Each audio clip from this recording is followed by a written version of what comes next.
Boa tarde. Além do salto, hoje está num ambiente diferente. A gente veio visitar uma amiga minha. A gente se tornou amiga muito de repente, se dá muito bem. Uma leonina feroz. E ela vai falar do salto dela para nós. Olá, então. Meu nome é Clarta Cristina Molossi Ecker. Costumo me apresentar mais como Clarta Ecker. E hoje eu quero falar um pouquinho, então, do meu maternar. Como que foi a minha maternidade com a minha primeira filha.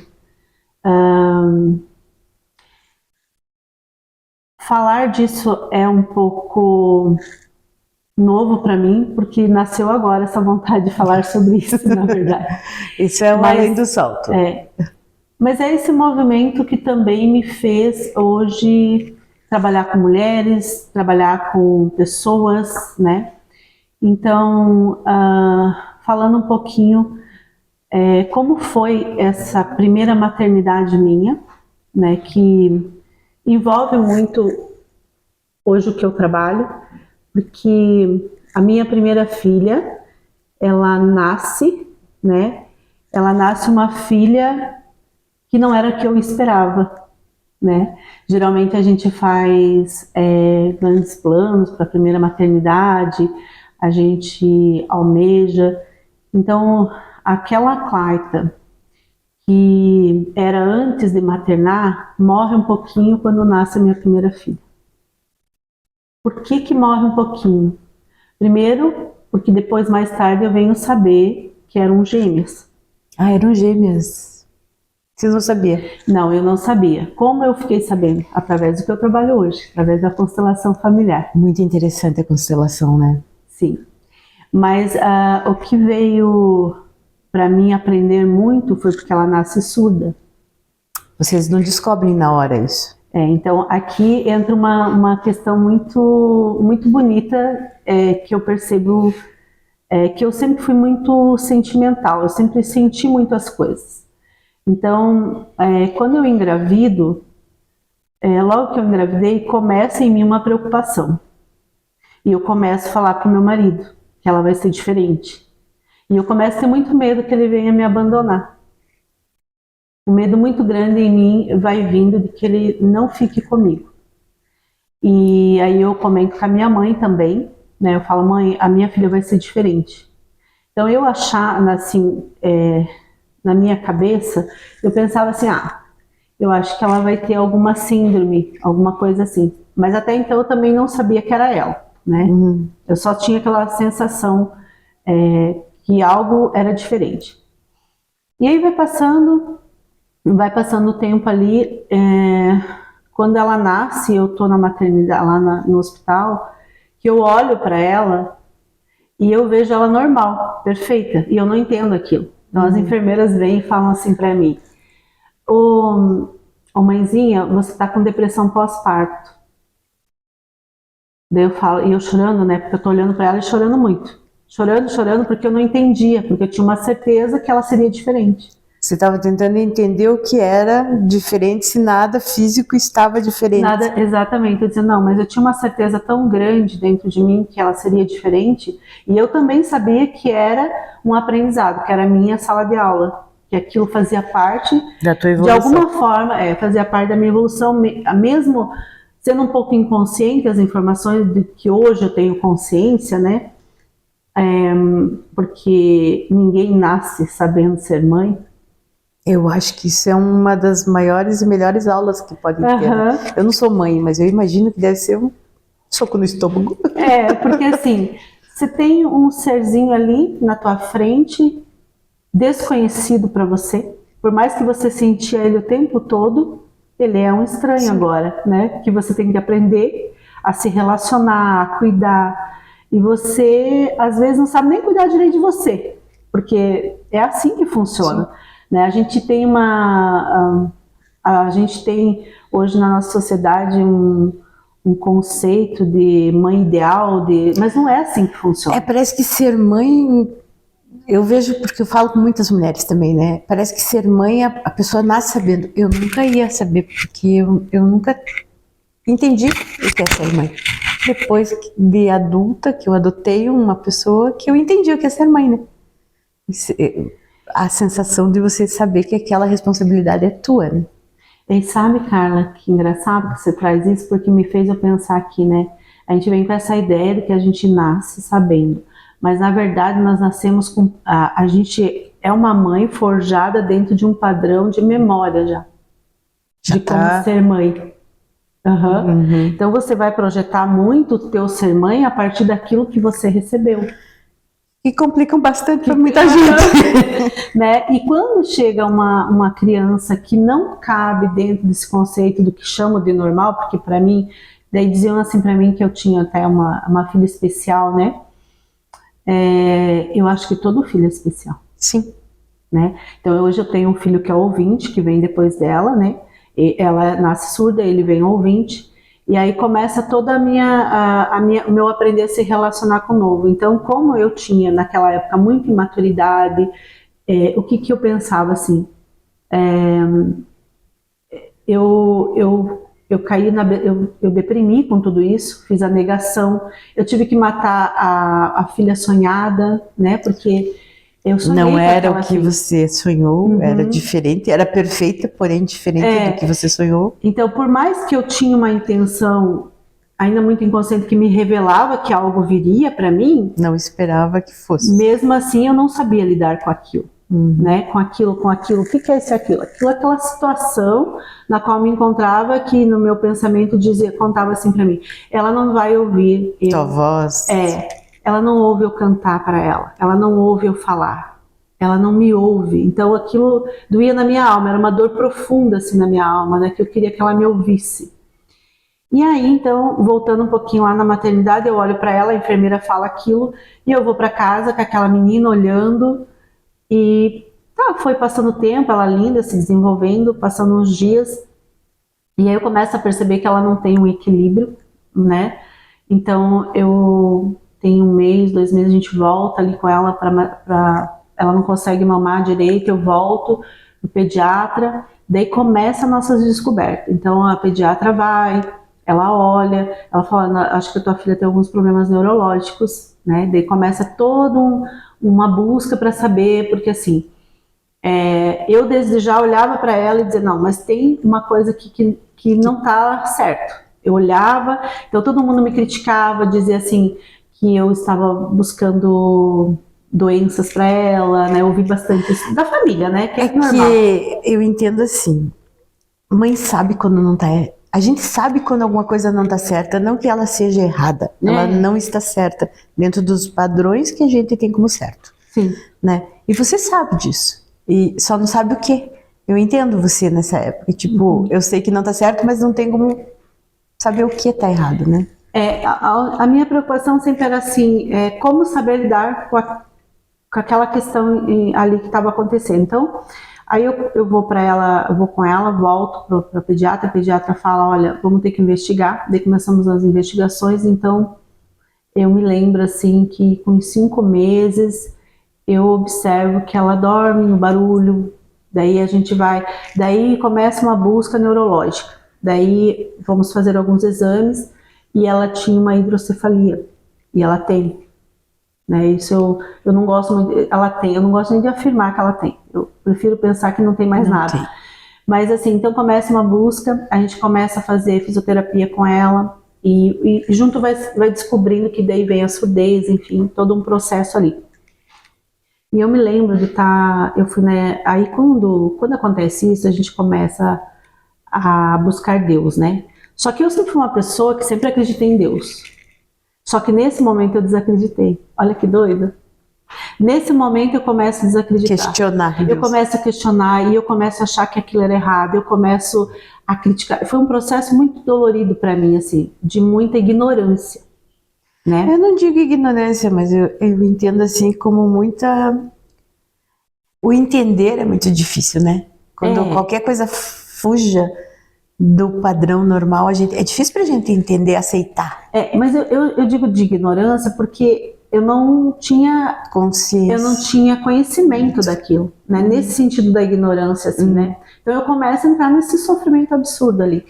E eu começo a não entender o que está acontecendo, a não aceitar, a deprimir, a rejeitar a ideia dela ser surda, mas ao mesmo tempo tinha uma certeza dentro de mim. Os exames começam a dar errado, um não combina com o outro, outro não dá certo, e daí primeiro ela vai para uma primeira cirurgia para pôr os tubinhos, porque achavam que de repente só colocando ela ouvisse.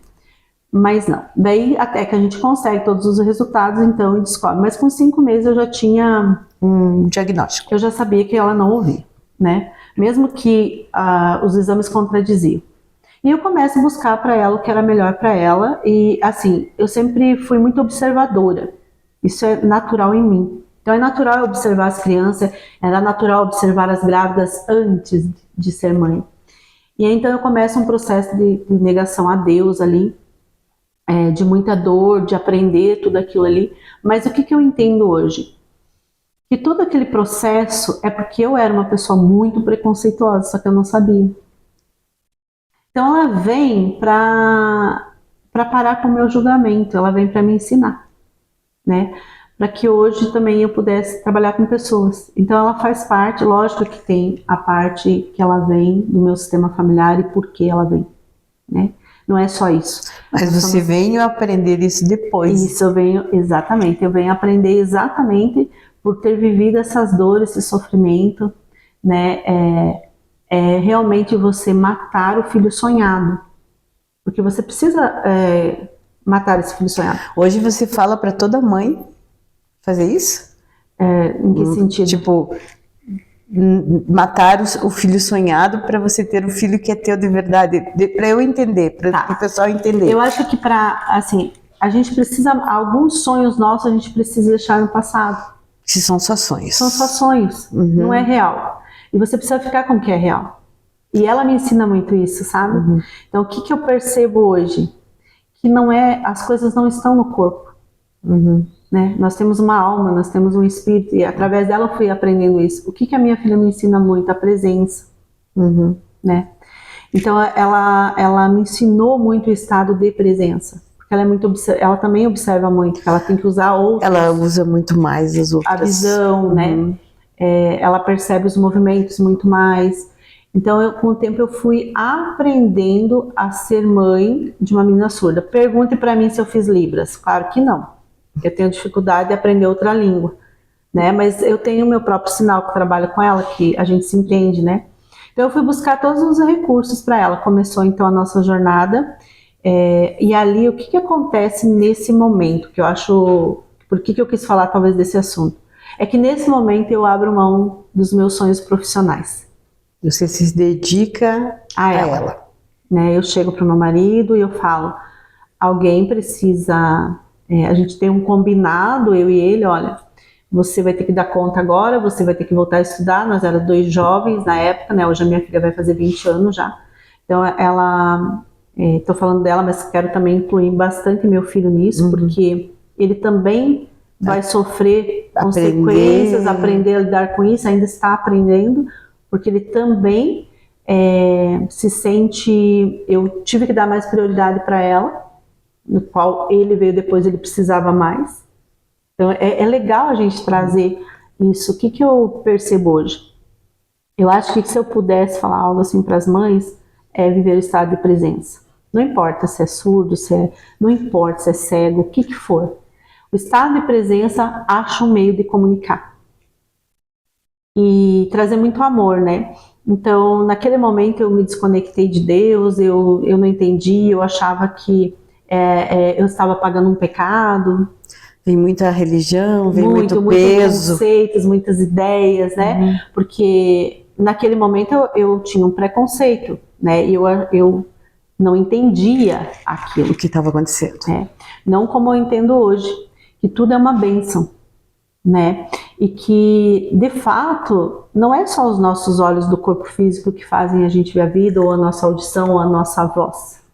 Nós temos muitas maneiras, né, de comunicar. O nosso corpo comunica também de outras formas, né? E com o tempo, então, eu fui aprendendo essa comunicação com ela, aprendendo a aceitar. E teve um tempo então que eu me revoltei com Deus, mas depois, aos poucos, o meu marido vai me trazendo de volta, mesmo que começou lá dentro da religião, ainda que a gente ia para a igreja, fez parte de casais e tudo mais, que a gente começou a ir para renovação, né?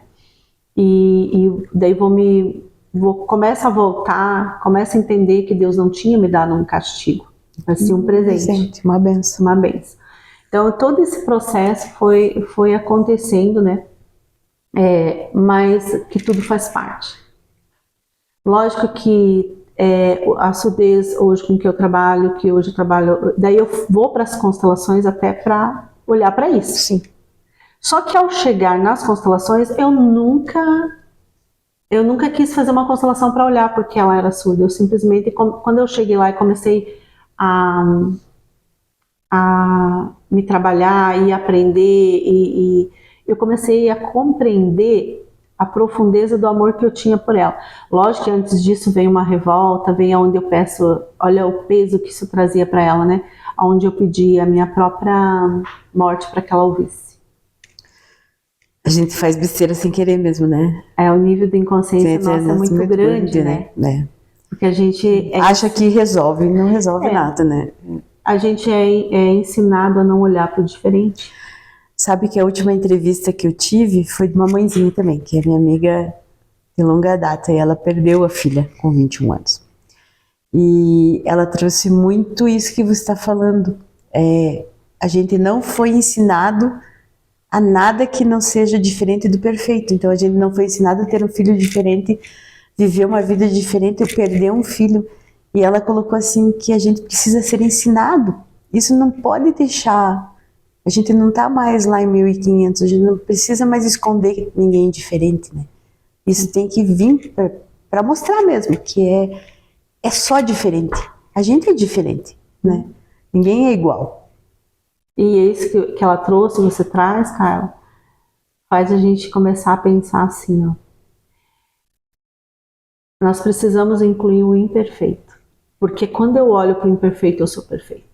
Sim. Então, a gente tem uma mania de separar e dualizar as coisas, né? Sim. Então, eu sempre falo assim, aprendi isso, não é de mim que vem isso, mas aprendi através das constelações que somente os imperfeitos se relacionam. Porque é aprendizado. Exatamente. E os perfeitos já cumpriram o seu papel, não estão mais aqui. Sim. Então, nós somos esses seres imperfeitos, e aí ela me trouxe muito essa compreensão, muito. E a Havli, né, que é o nome da minha filha, até hoje ela me mostra a unidade, sabe? É uma das coisas que eu mais tenho aprendido com ela. Me lembro um dia onde eu estava no salão da minha tia e eu falava assim, a minha tia falou, olha a minha mão que velha. Eu falei, olha a minha como está envelhecida. E ela olha e fala assim, são só mãos e peles diferentes. Que bonitinha, né? Uhum. Que a gente faz muita comparação. A gente se compara muito, uhum. né? As mães comparam os filhos, né? Eu cresci muito sendo comparada, porque eu era gordinha, e eu sempre fui comparada com a filha magra de alguém, com a filha bonita de alguém, com a filha... Porque é um padrão de imperfeição. Eu era imperfeita, minha mãe teria que também fazer o que você fez, né? Matar o sonho da filha perfeita, que eu sou a única filha menina, é a filha que ela tinha, que não era nada do que ela imaginou, né? E essa é a grande questão, é a gente idealizar coisas para os nossos filhos, e essa idealização eu fui perdendo, sabe? Hoje eu não quero que meu filho seja nada que ele não queira. Isso é bonito. Por mais que muitas escolhas dele seja algo que às vezes me assuste, e talvez eu até nem goste, mas eu respeito. A escolha é dele. É dele. Por exemplo, meu filho não gosta de estudar. Eu não o forço. Porque a vida já me ensinou uma coisa. Nós estamos aqui na vida para viver. Nós não estamos aqui para ser alguma coisa, para se encaixar dentro de alguma coisa.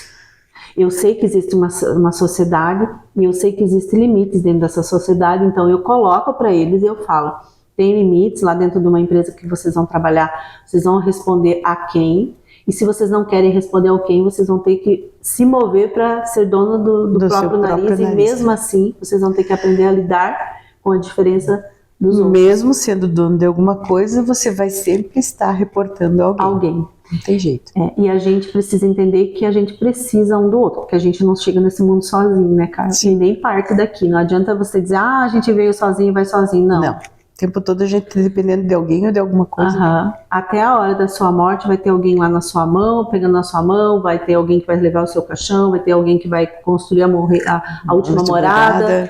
Então, nós vai ter trocar, vai ter lavar, vai ter deixar bonito para ir embora. Exatamente. Então a gente depende sempre de alguém. Sempre. Então uma das coisas que o ser humano mais precisa aprender e que eu mais aprendi com a minha filha foi, e isso era uma coisa muito difícil para mim, que era aprender que eu dependia. Sabe? Depender dos outros às vezes faz com que a gente ache que não sei se eu não tô sabendo a palavra, mas é como se eu sou muito difícil de deixar você cuidar de mim. Porque na verdade é um orgulho do nosso próprio ego, né? Uhum. Mas isso não é saudável para nós, né? Porque é como eu falei, assim, nós precisamos viver a vida.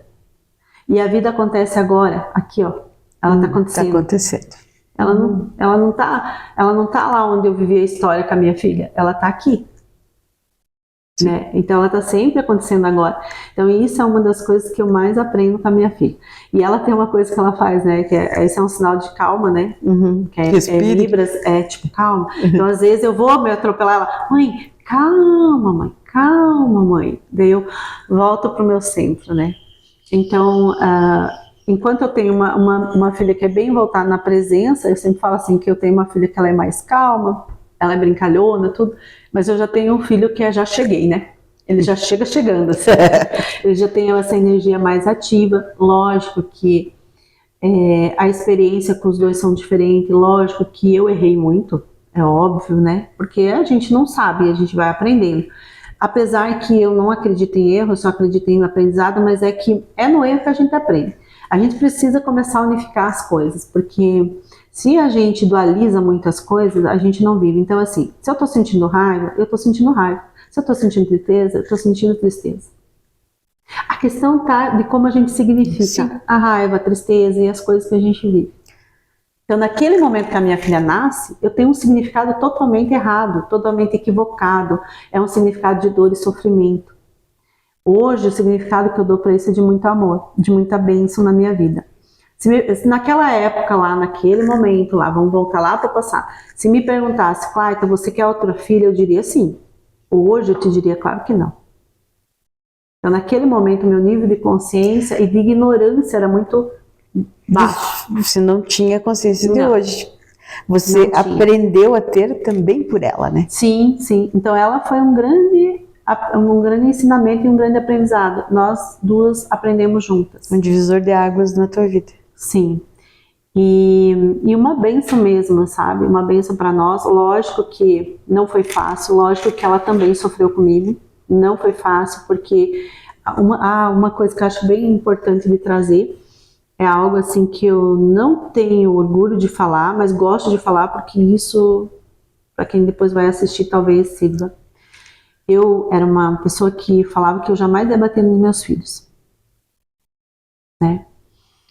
E eu realmente sou contra quem bate, porque só bate aquele que não sabe lidar, e eu não sabia, né? Então, a pessoa, quando ela tá forte nas emoções dela, quando ela tá bem estruturada, ela vai dar aquilo que ela tá bem estruturada, e eu não estava bem estruturada. Então, quando ela vem, e a única forma que eu achei de ensinar, porque eu achava que eu tinha que educar, que eu tinha que pôr ela dentro de uma caixa, né? Porque eu fui ensinada assim, então eu tinha que pôr ela dentro de uma caixa. E eu batia. Como ela não ouvia. Uhum. E eu batia onde? Na mão. E o que é a mão dela? É a fala. É a fala dela. Como era a comunicação dela. Então, assim, quando eu me dei conta, veio toda a culpa depois, né? Hoje já me libertei disso. Senão eu estaria aqui em prantos. Porque antes, quando eu falava disso, eu chorava muito. Eu me sentia muito culpada. Né? Eu me sentia culpada por ter batido nela. Eu me sentia culpada porque eu cobrava dela tudo aquilo que não podia. Porque eu morria de medo como que o mundo ia lidar com ela.